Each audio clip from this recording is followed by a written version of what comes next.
Oke, selamat pagi. Assalamualaikum warahmatullahi wabarakatuh. Salam sejahtera untuk kita semua. Apa kabar hari ini Bapak Ibu? Alhamdulillah, semoga kita selalu diberikan kesehatan. Perkenalkan, saya Eko Somprastyo dari PT JJV. Terima kasih sudah memberikan waktu kepada saya untuk berbagi pengalaman. Ini adalah kisah nyata saya sekitar 5 atau 6 tahun yang lalu di proyek sebelumnya. Ini adalah pengalaman paling tragis saat saya melakukan evakuasi korban kecelakaan. Bapak Ibu yang saya hormati, kita coba flashback 1 minggu sebelumnya ketika kecelakaan itu belum terjadi.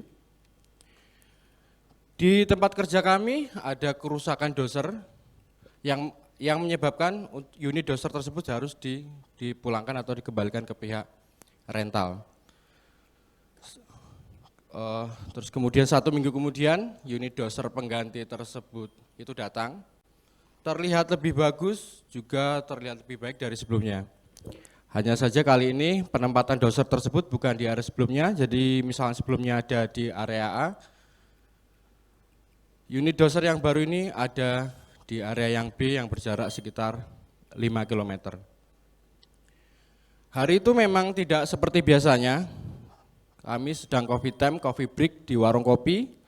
Operator tersebut datang menghampiri saya, lalu memeluk saya, menawari kopi dan juga rokok. Memang terasa aneh karena sebelumnya kami tidak pernah akrab, tidak pernah dekat sebelumnya. Selesai berbincang-bincang, kami kembali ke lokasi kerja masing-masing.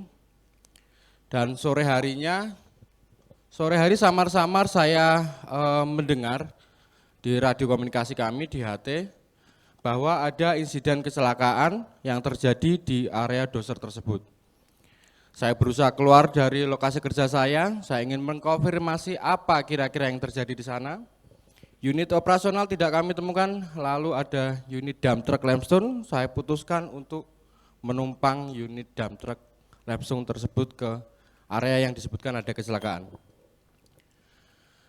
Di jalan saya bertanya-tanya kira-kira apa yang terjadi, perasaan cemas. Sesampainya di sana saya melihat ada 1 unit doser yang melintang dengan beberapa rekan-rekan kerja yang ada di sana. Dan saya langsung turun dari unit kendaraan dan saya menanyakan, Mana yang kecelakaan? Iki doser sakmene gedene enggak kelihatan. Ngapain flagman-nya? Make handbrake. Salah seorang supervisor mendekat ke saya lalu menunjuk ke bagian bawah. Dan saya ikut melongok di bagian bawah doser tersebut. Saya lihat seseorang dengan posisi tengkurap, separuh badannya sudah terlindas trek doser. Di bagian mulutnya banyak muntahan di sana. Kemudian saya berteriak, Iki sopo? Operator ini di.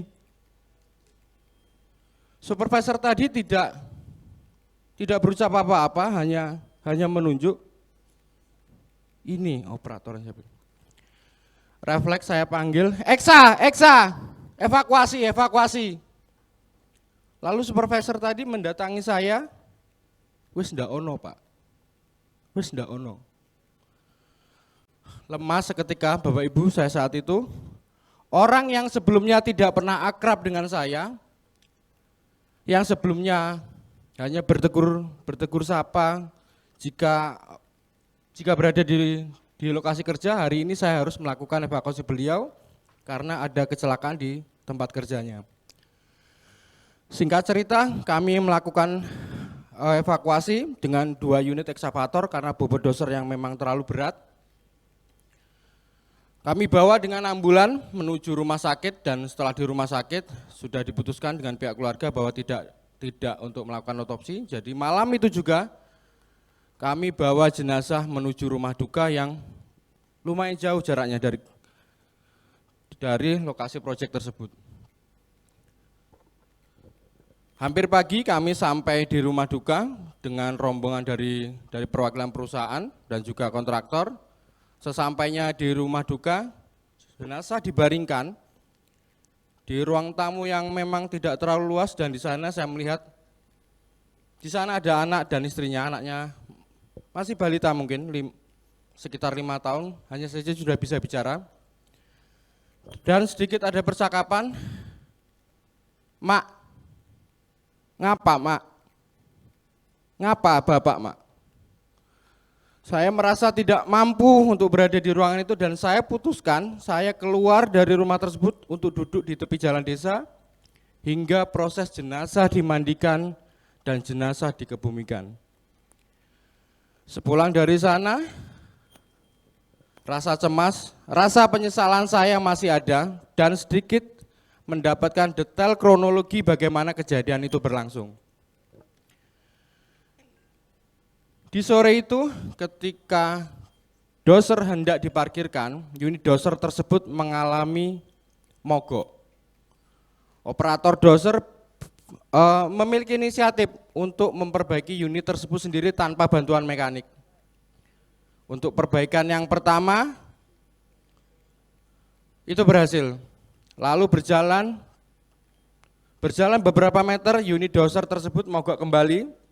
Lalu dilakukanlah yang kedua, operator tersebut memperbaiki sendiri, memompa, ada di atas roda doser itu, lalu memanggil operator eksavator yang ada di sekitar area kerjanya. Operator itu dikasih instruksi karena merasa sudah cukup, starter dia bilang, starter. Begitu dia instruksi starter, unit doser di starter, doser langsung berjalan. Operator tersebut karena ada di atas treknya langsung terjatuh dan terjepit di doser tersebut.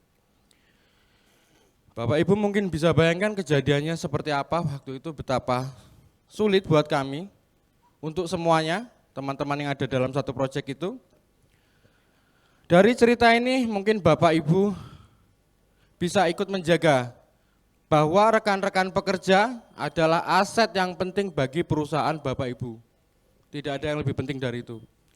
Jaga teman-teman yang ada di lapangan, Bapak Ibu adalah leader-leader yang ada di lapangan yang memiliki tanggung jawab juga untuk menjaga mereka. Mungkin salah satu poin, lakukan inspeksi ketika alat berat tersebut akan masuk ke lokasi kerja kita. Lakukan pekerjaan sesuai dengan posisinya. Kalau memang operator hanya mengoperasikan, kalau memang untuk perbaikan itu dipersilakan untuk mendatangkan mekanik. Untuk selanjutnya lakukan intervensi sekecil apapun jika memang di lapangan ditemukan pelanggaran-pelanggaran, ada violation yang memang tidak sesuai dengan SOP. Demikian lesson learned dari saya, semoga bermanfaat bagi Bapak Ibu, terutama Pak Lukman, mohon maaf lead kami yang dari JJB, kalau saya terlalu cerewet di lapangan, ini adalah salah satu momen yang membuat saya sangat cerewet di lapangan Pak terkait isu safety. Terima kasih. Wassalamualaikum warahmatullahi wabarakatuh.